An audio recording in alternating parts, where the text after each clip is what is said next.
Mateus capítulo 15, de 29 a 39.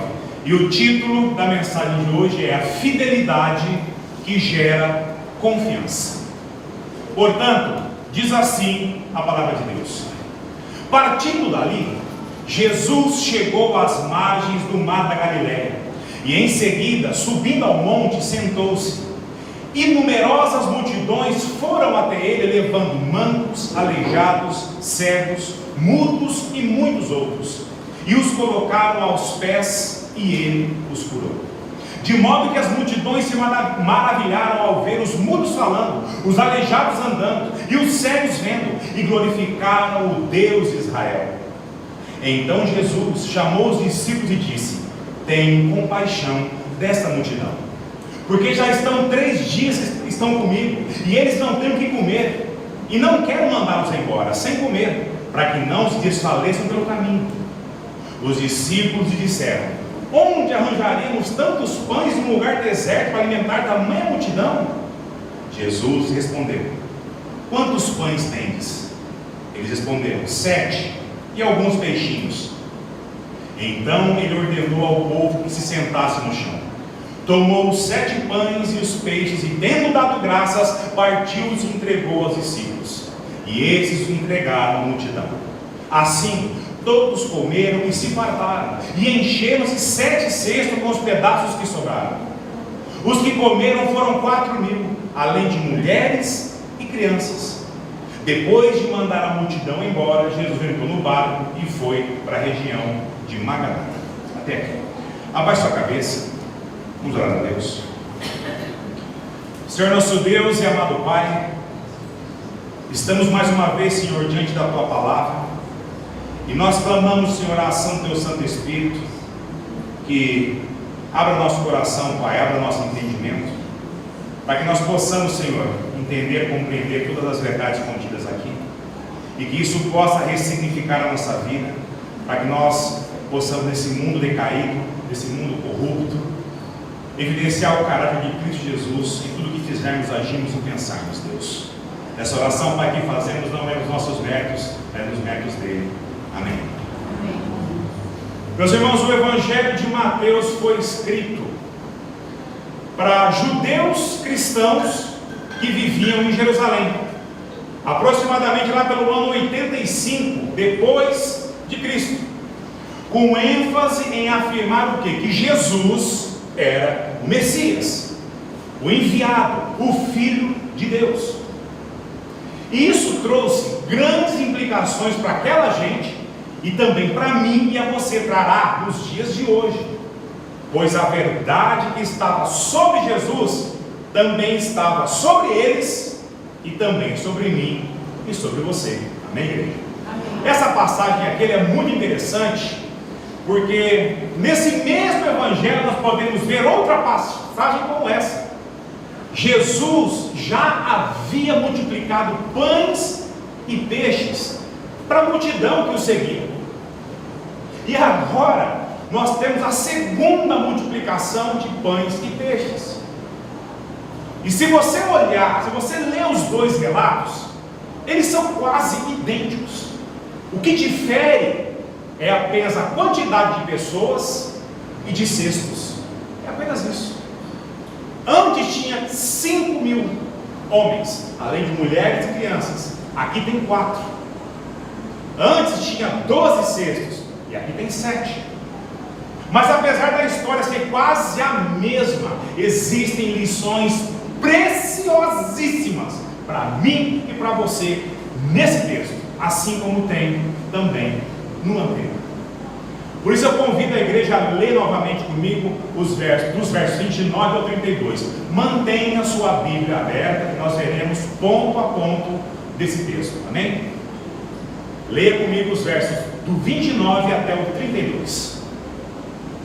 Partindo dali, Jesus chegou às margens do mar da Galileia. Em seguida, subindo ao monte, sentou-se.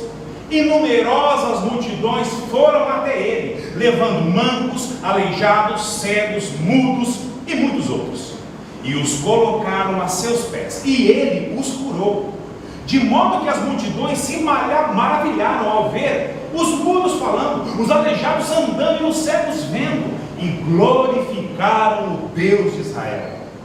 Então Jesus chamou os discípulos e disse: tenho compaixão dessa multidão, porque já faz 3 dias que está comigo, e eles não têm o que comer.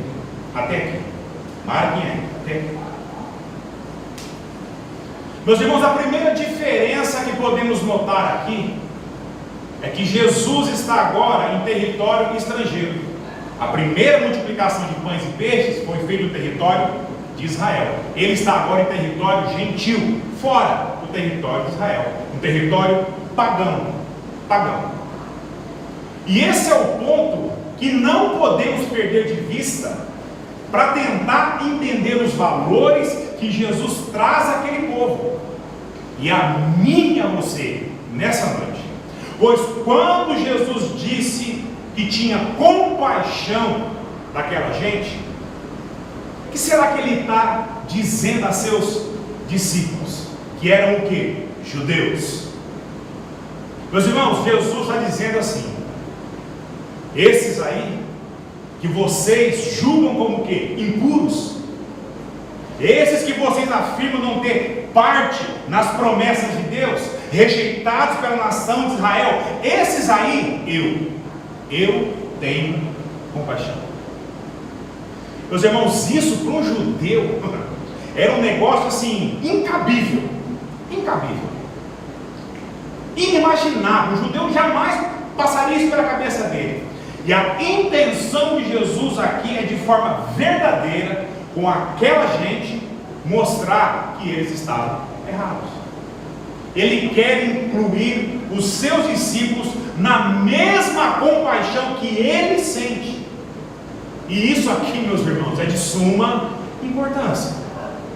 Jesus, ele caminhava a passos certeiros para onde?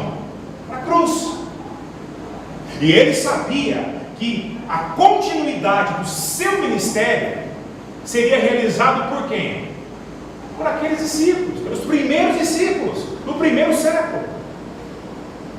Jesus não estava fazendo aquilo por mero acaso.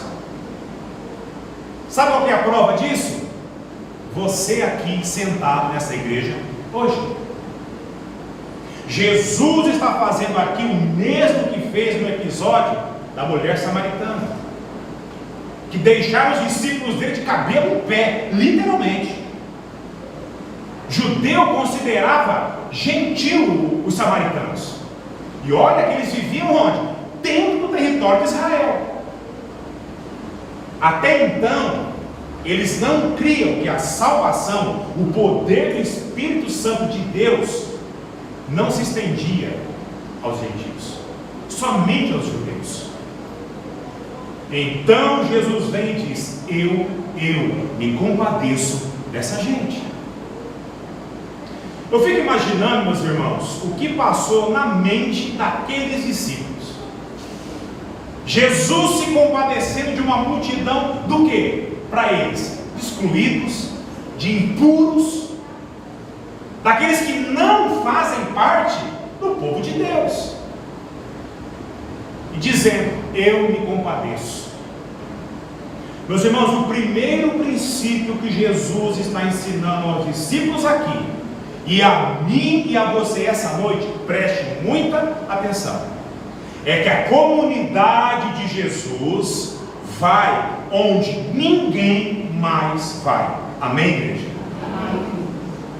E eu gostaria de fazer uma pergunta para nós, como igreja, como discípulos de Cristo. Nós estamos indo onde ninguém mais vai? Será que esse princípio tão importante que Jesus nos ensina é uma verdade na minha e na sua vida?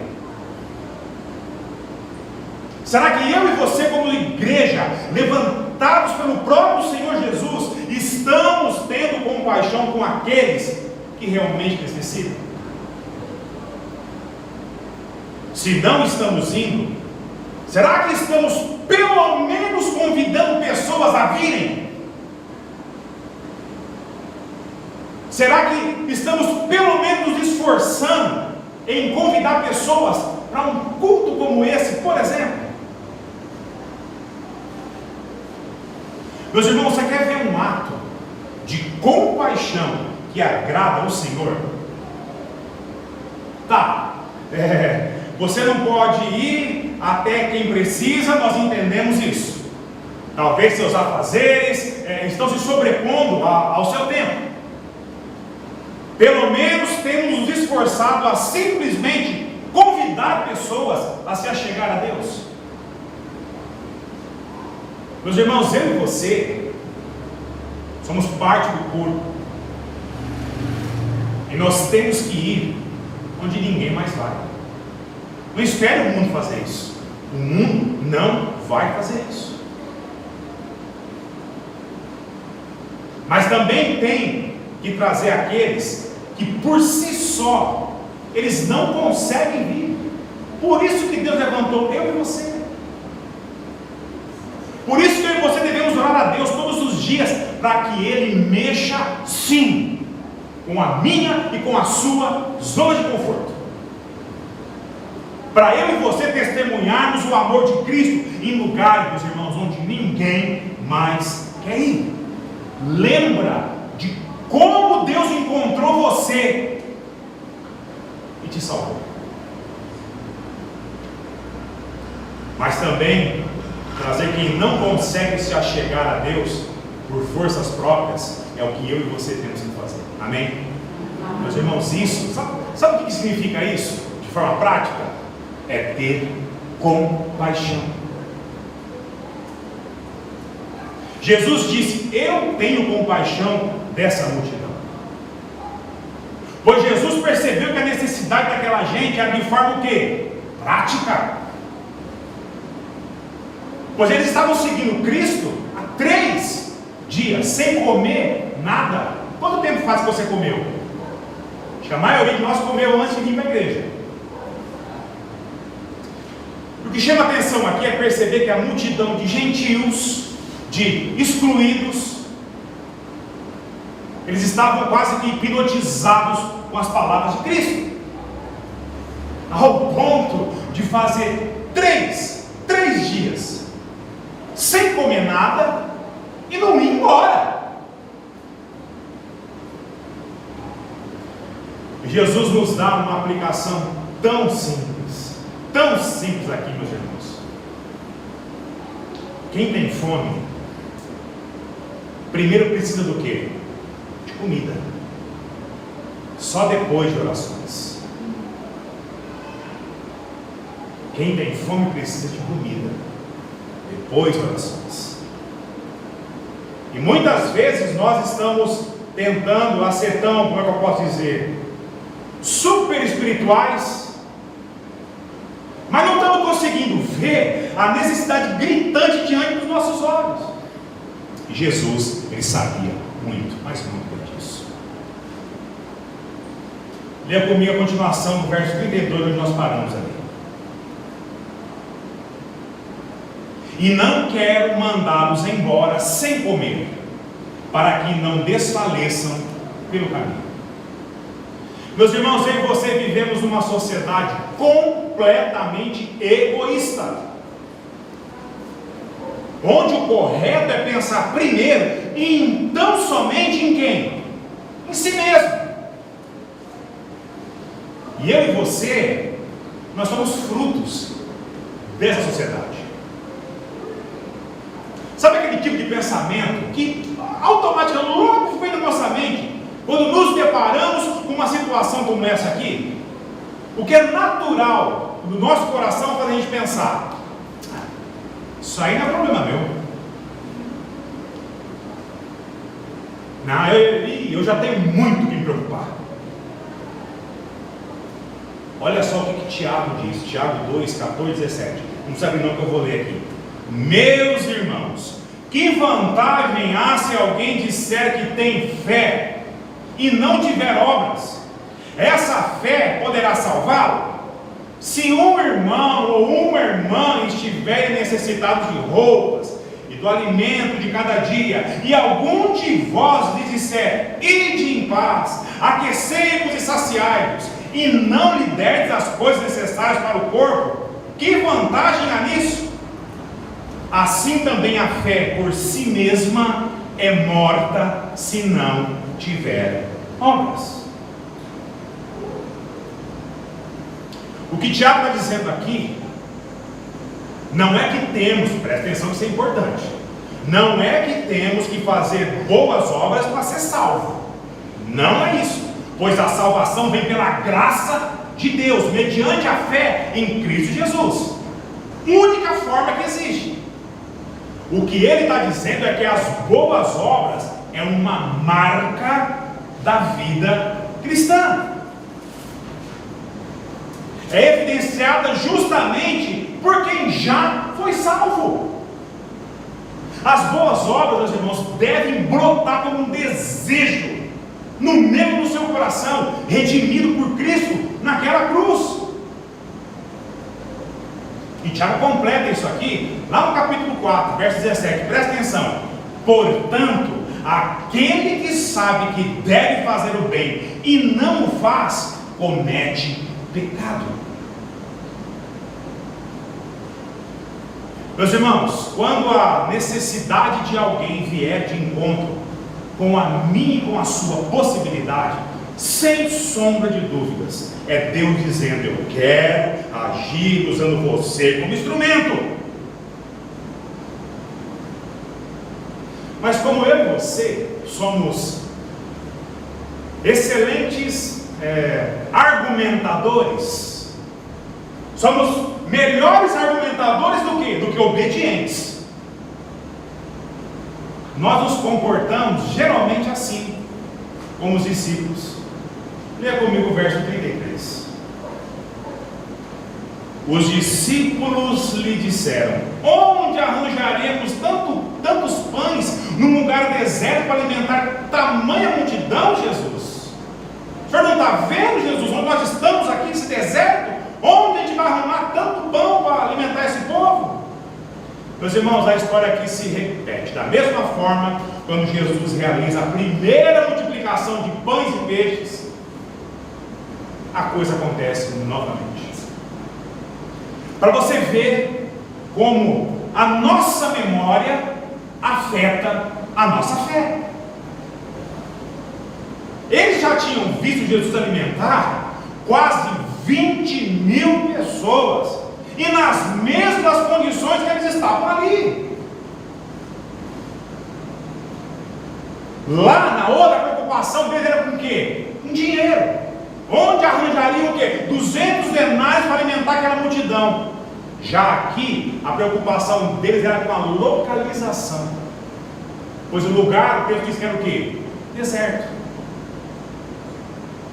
E mais uma vez os discípulos estavam colocando o ponto de vista em cima do problema, e nem se dava conta que a solução de todos os problemas estava ali diante deles. Meus irmãos, os discípulos tinham memória muito curta. Aí eu pergunto: será que isso te lembra alguém? Aqueles discípulos tinham memória curta. E os discípulos de hoje aqui? Meu irmão, minha irmã, quantas vezes nos deparamos com problemas que fogem da minha e da sua capacidade de resolução, onde entendemos que só um milagre resolve. E Deus vem, porque Ele vem, intervém a nosso favor no tempo, na forma, na vontade dEle. E que, diga-se de passagem, é muito, mas muito melhor que a minha e que a sua.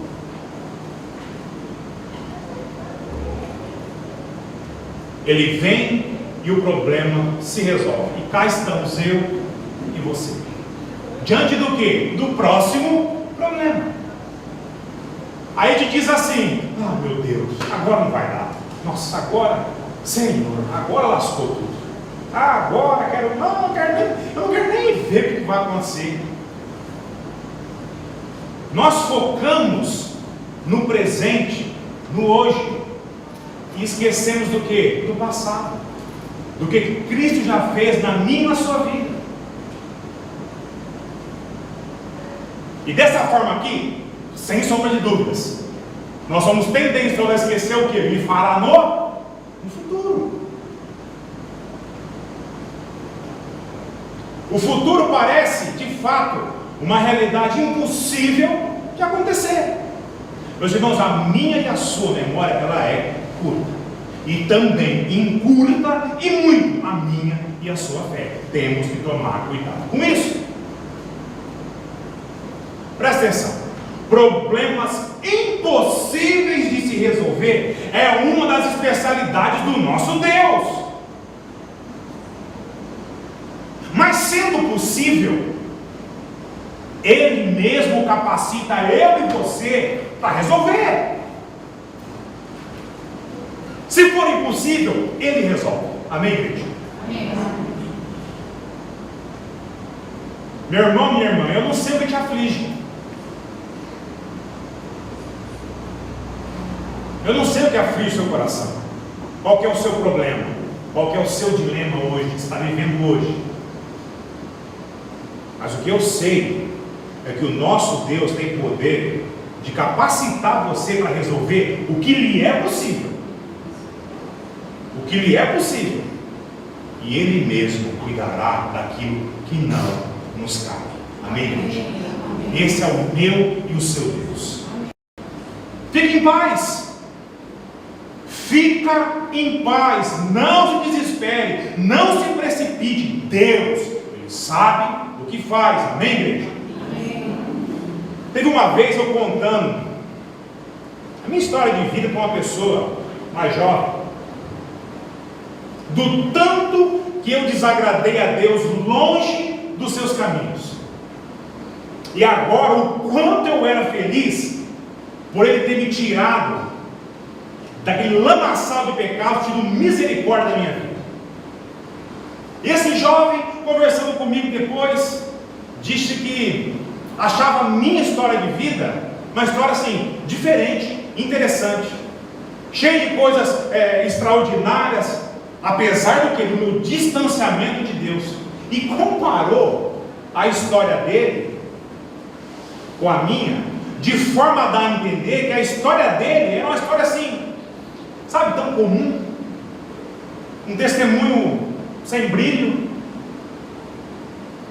pois ele sempre esteve nos caminhos de Deus, desde a infância, e não tinha muitas histórias interessantes para contar.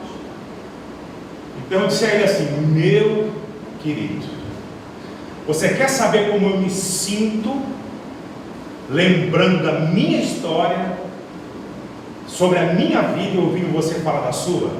Eu falei: inveja, mas uma inveja santa, uma inveja desejosa. Hoje eu compreendo o quão feliz, o quão privilegiado, abençoado poderia ter sido se tivesse me mantido nos caminhos de Deus, mas eu preferi o mundo, e isso me custou caro.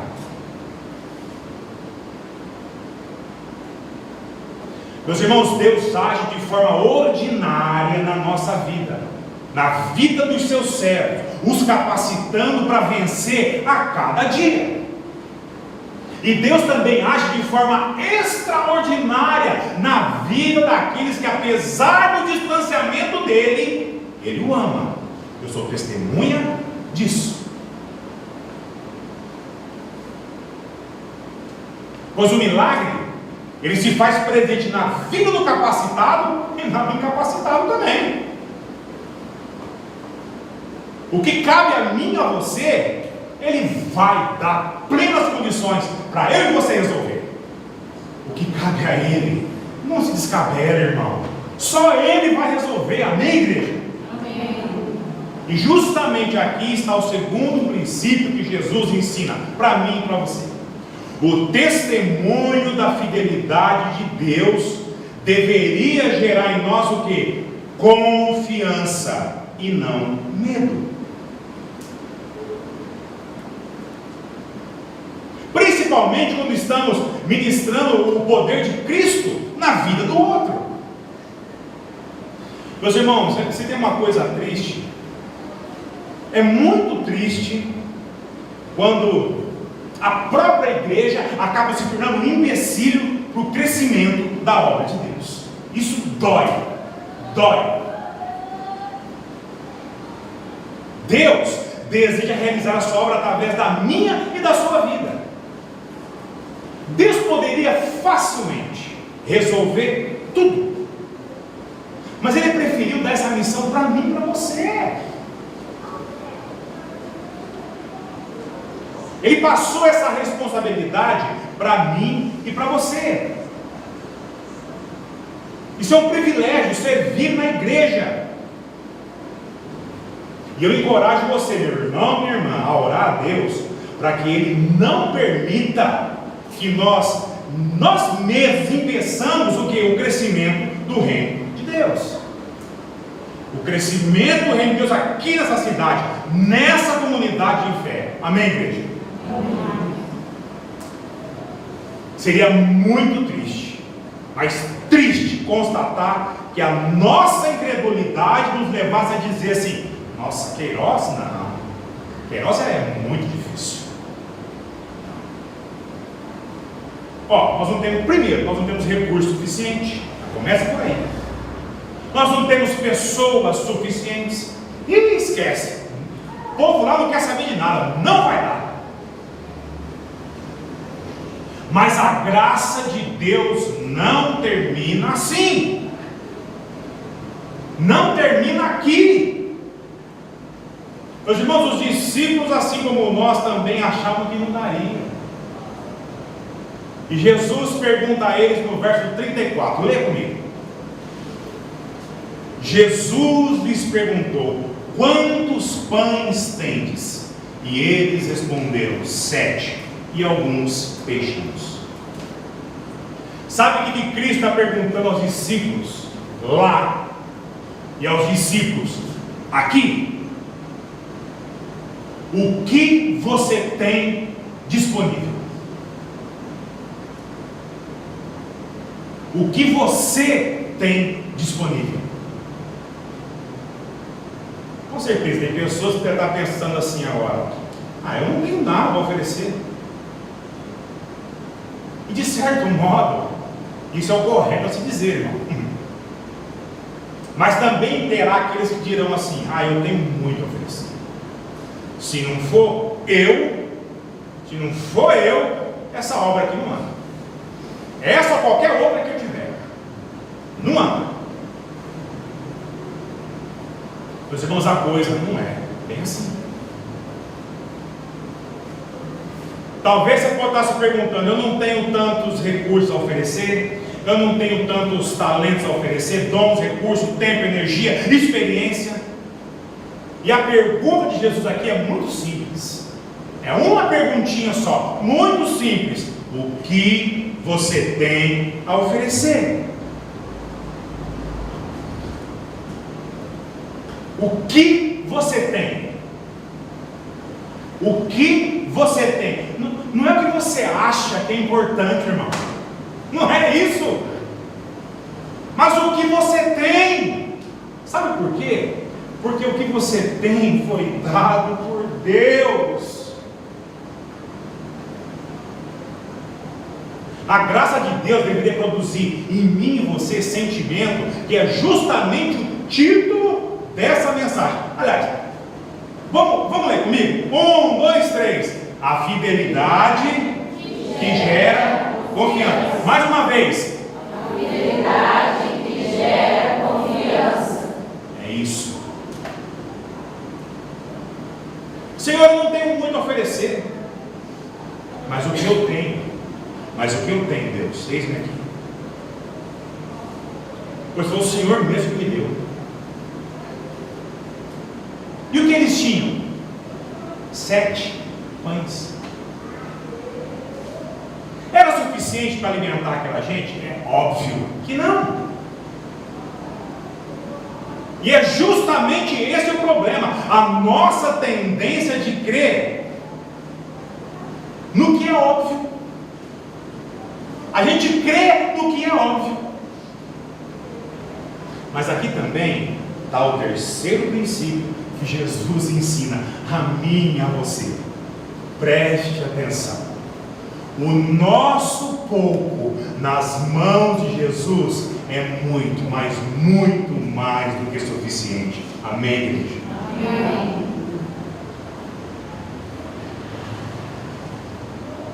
Moisés. O que você tem, Moisés? Ah, Senhor, eu tenho só um cajado. Isso basta. Davi. O que você tem, Davi? Ah, eu tenho uma lançadeira e 5 pedrinhas, Senhor. Isso basta. Salomão. O que você tem? Eu desejo ser sábio para agir com justiça, Senhor. Isso basta. Pedro. O que você tem, Pedro? Ah, eu tenho um barquinho, Senhor. Isso basta. Qual que é o dom e o talento que Deus lhe deu? Que você tem? Qual é o recurso que você tem? Vou dizer uma coisa. Deus nos deu dons pelo seu Santo Espírito. Deus nos deu talentos quando nos criou a sua imagem e semelhança. Não venha você querer me convencer que em você não existe nada, porque isso é uma inverdade. Todos nós possuímos algo que se dá tanta importância no dia de hoje, a qual Deus o criou. Se tem uma coisa que é importante que eu e você temos, e que Deus também criou nos dias de hoje, e que eu e você podemos servir com Ele, sabe o que é? O tempo.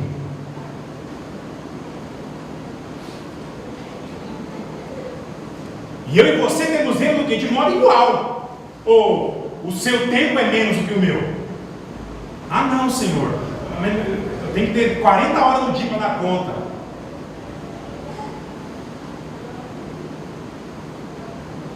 Meus irmãos, tempo foi Deus quem nos deu. Todos nós temos recursos em essência, mais do que suficiente para a nossa existência. E eu não estou aqui me referindo, presta atenção. Tem gente que está pensando coisa aí, eu tenho certeza. Eu não estou me referindo a ser rico ou ser pobre, a ter condições financeiras ou não, mas ao que é necessário. Meus irmãos, os grandes heróis da fé eram homens simples, mas com um coração desejoso de servir os propósitos de Deus. O que você, presta atenção, o que você tem para oferecer? Saiba que para Cristo é muito, mas muito mais do que suficiente. Amém? A prova está aqui, ó. Leia comigo, verso 35 e 36. Então ele ordenou ao povo que se sentasse no chão. Tomou os 7 pães e os peixes, e tendo dado graças, partiu-os e entregou aos discípulos, e estes os entregaram à multidão. Irmãos, pão e peixe era uma refeição comum para as pessoas simples daquela época. Jesus, antes mesmo de realizar o milagre, o que Jesus faz? Olha que interessante aqui. O que Cristo faz antes de realizar o milagre? Ele dá graças. Primeiro Cristo agradece, depois ele parte o pão, e só depois o milagre acontece. A Bíblia traz alguns princípios que eu creio muito, e um deles é: se eu e você nós não somos gratos no pouco, nós não seremos capazes de ser gratos no muito. Se Deus o abençoar mais do que o necessário, será que você vai ser grato realmente a Deus? Aliás, você é grato pelo que você tem hoje? Ou você acha que se você tivesse mais, você seria mais grato? Talvez você possa pensar assim: não, lógico, se eu tivesse mais condições financeiras hoje, se eu tivesse mais do que eu tenho, eu poderia talvez servir melhor na igreja, né? Meus Meus irmãos, eu lamento informar que as coisas não são assim. Se eu e você não temos capacidade de servir com o pouco que temos, jamais seremos capazes de servir se Deus nos der mais. E Ele sabe disso. Pode estar pensando assim, não, isso é cascata, isso é conversa fiada. Se eu fosse rico, eu teria melhores condições de servir sim.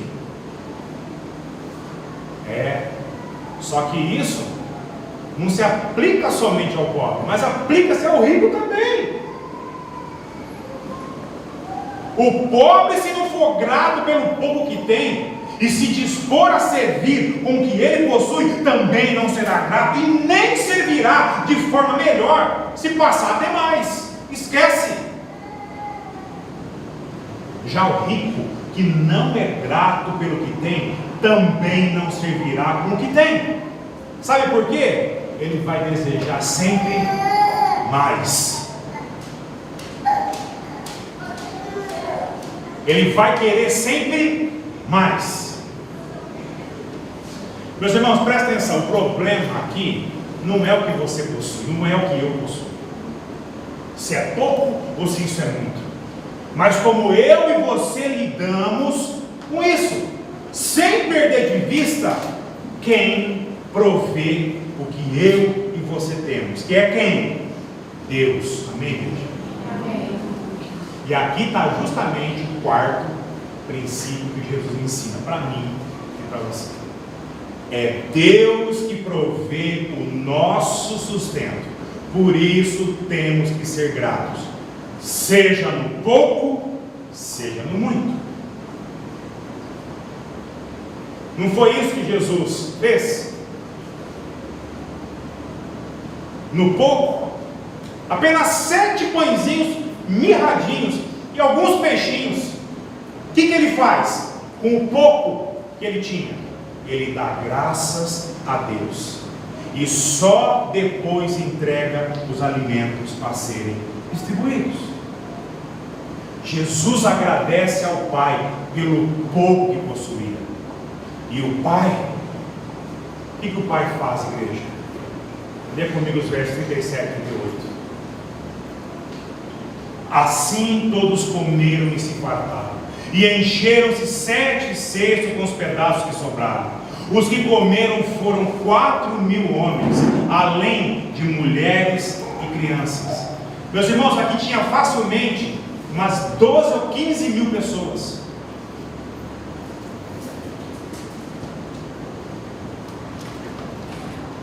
Meus irmãos, sabe como nós podemos experimentar as bênçãos de Deus sobre a nossa vida? No sentido do que possuímos. O dia em que Deus se tornar de fato o meu e o seu desejo. Pode, anota isso, escreva isso.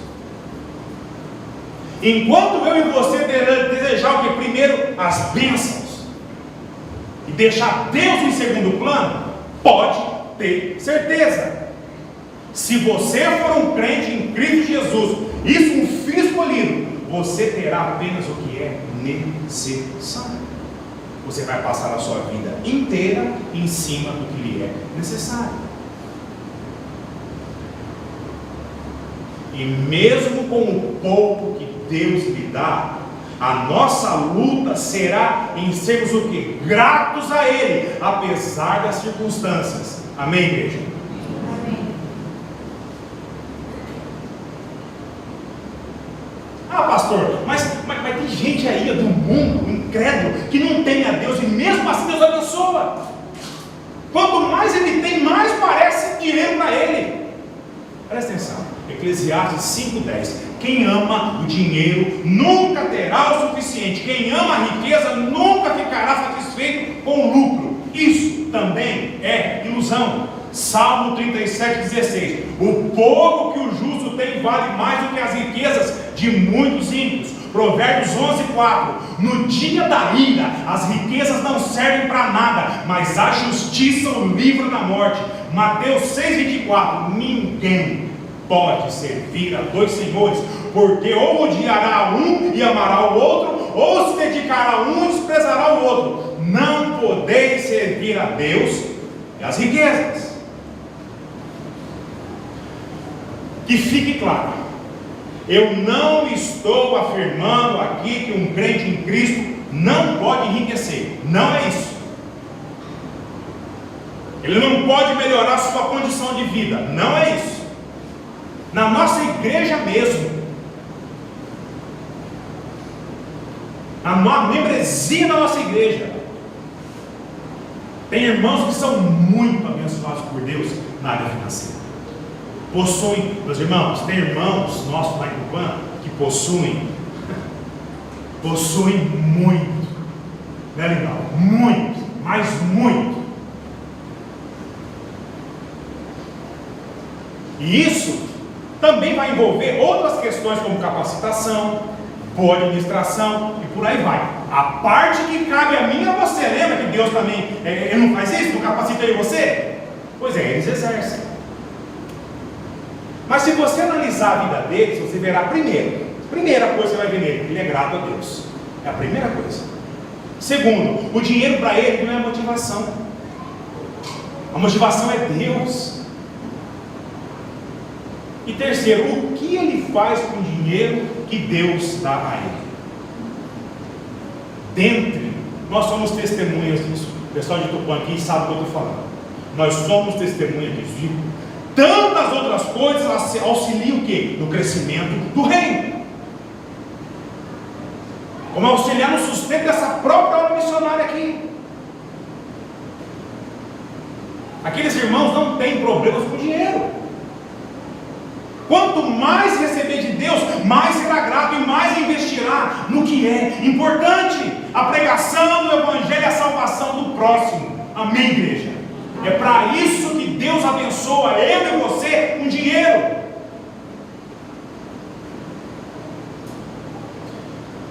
Depois de se compadecer daquela multidão, de dar graças a Deus pelo que possuía, depois de Deus multiplicar o pouco que estava na mão de Cristo, fartando aquela gente e ainda sobrando, Jesus os despede e parte para outra região. Leia comigo o verso 39. Depois de mandar a multidão embora, Jesus entrou no barco e foi para a região de Magadã. Meus irmãos, vamos recapitular aqui. Jesus ensina para mim e para você essa noite que a sua igreja ela tem que ir onde ninguém mais vai. Ensina que não podemos deixar que a nossa incredulidade seja empecilho para o crescimento do reino. Cristo nos ensina também que o testemunho da fidelidade de Deus deve gerar em mim e você, no meu e no seu coração, confiança nele e não medo. Deus já fez tantas coisas extraordinárias na minha e na sua vida, mas a minha e a sua memória curta nos faz temer diante do que? Do que é impossível. A gente passa o que é não confiar em Deus, e eu e você precisamos mudar isso. Deus ensina para mim e para você que o nosso pouco nas mãos dele é muito, mas muito mais do que suficiente. Pois o pouco que eu e você possuímos, foi Ele mesmo que nos deu.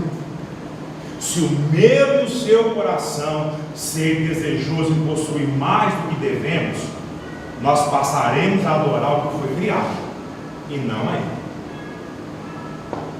E Jesus também nos ensina que é Deus quem provê o meu e o seu sustento. Por isso temos que ser gratos a Ele, seja no pouco, seja no muito. Amém, igreja? Essas lições que aprendemos hoje, que isso possa ser uma verdade na minha e na sua vida de hoje em diante. E que Deus nos use conforme a sua vontade, para que o reino cresça, tendo eu e você como instrumentos na mão do Redentor. Amém, igreja? Abaixe sua cabeça, vamos orar a Deus.